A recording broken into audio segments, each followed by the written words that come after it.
Hello and welcome. You are now looking at google.com, and we are going to start the process by looking at the Google Classroom application.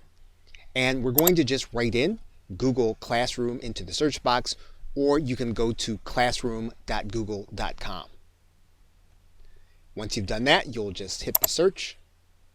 You'll see here that there is a result at the top, Classroom signed in, and you'll go ahead and click that link. Once you do that, you'll be able to come to this screen.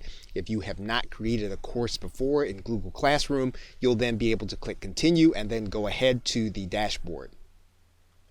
Once you do that, then what you'll be able to do is you'll be able to click this button that says create or join a class. You'll then click create class. And then you'll just need to tell Google that you are not a school and you are not signing up with students. Once you do that, then you'll click this button and then you'll click continue. You'll want to give your class a name, a section, and subject. Once you do that, you'll then click the create button. Now what you can do inside of Google Classroom is you can actually conduct instruction, whether or not it is with employees, staff, outsourcers, or even with clients. So what we're going to do is we're going to say got it, and we're then going to see some areas that we can actually begin to add content. Now you'll notice here that what you can do is you can post certain items to your class, and these can be YouTube videos. You can also post Google Documents. Now in the right hand corner, if you hover over the button, you'll notice that there are 4 things that you can actually post. You can create an announcement, you can create an assignment, you can create a discussion question, or you can reuse a previous post. Now what we're going to do is we're actually going to create an announcement. Now because this is going to help us to be more productive, we can either post this item now or we can post it in the future. So you can actually post items ahead of time. You can do all of your posting on one day, and then you can set those posts to go at a certain date. And so for example, what we're going to do is we're going to write an announcement. We're then going to categorize this by creating a topic. And once we do that, we can then click post. Now along with the announcement, what we can do is we can bring something in from our Google Drive, or we can even connect a video. So in this particular case, what we're going to do is we're going to go ahead and connect a video. And when we click the video box, then what we can do is we can actually then search YouTube. We'll see a list of videos that we can actually attach. We can then choose the one that we are going to attach, and then we're going to click add. Now this can also be videos that you have already created, and this would be a great way for you to be able to add in additional information for the person who's actually going to be reading your announcement. And we can add multiple items. As you can see, we've actually added in a PDF by clicking this attachment. We can connect a Google Drive item, as we said. And as you can see here, we've added a Google slide from our Google Drive. We can also add in a hyperlink to this announcement. So all we'll need to do is to click this button and then write in our link. Once we do that, we'll click add link. So once we have everything ready for our announcement, all we'll then need to do is to then click post. We can also create an announcement for the future, and all we'll need to do is to go to hover over the button. We'll click the link. We'll write in our information. We can then schedule this for the future. And we can set a date into the future.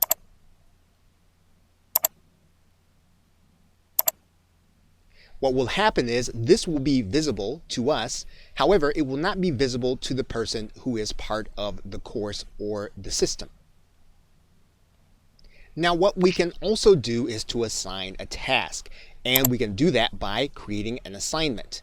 And if we click this button, what we'll do is we'll write in the name of the assignment, and then we'll write in the exact instructions.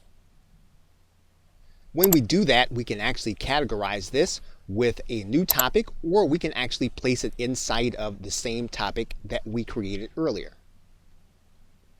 We can then set a due date for this task, and we can do that by writing in the due date. When we do that, we can actually give a time also. Once we have it, then we will then click Assign. Now, note that what we can do is we can put a drop-down box here, and we can actually either set this assignment for the future, or we can actually assign it now. So we can make sure that it appears in the future, or we can assign it now. So what we're going to do is we're going to assign it now. We're also going to assign it to all of the present students. And you'll notice here that our assignment now shows up inside of the feed. And what we can also do is we can go back to this area, and then we can actually write in a question, and we can write in that question in a way so that it must be answered. This is another way of being able to interact with the people that are going to be inside of the Google Tools course. Now, there are some other aspects to the course. We can take a look at all of the students that are there and invite new students. We can actually write in a description for the course.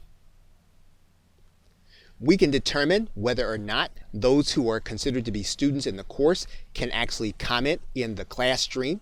And we can also invite in other teachers. In this case, you might invite in other partners who are going to be working with the staff, and you can have them in on this one assignment.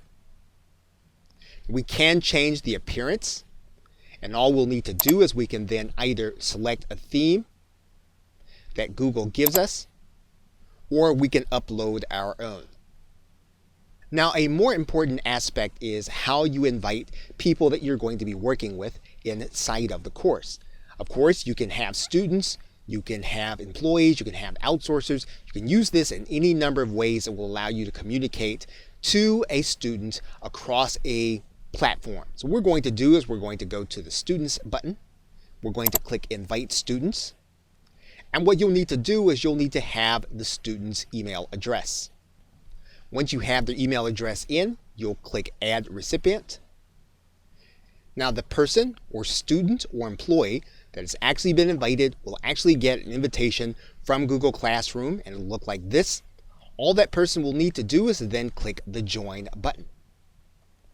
Now, that student will actually see the very same thing, except they'll see it from the employee or the student perspective.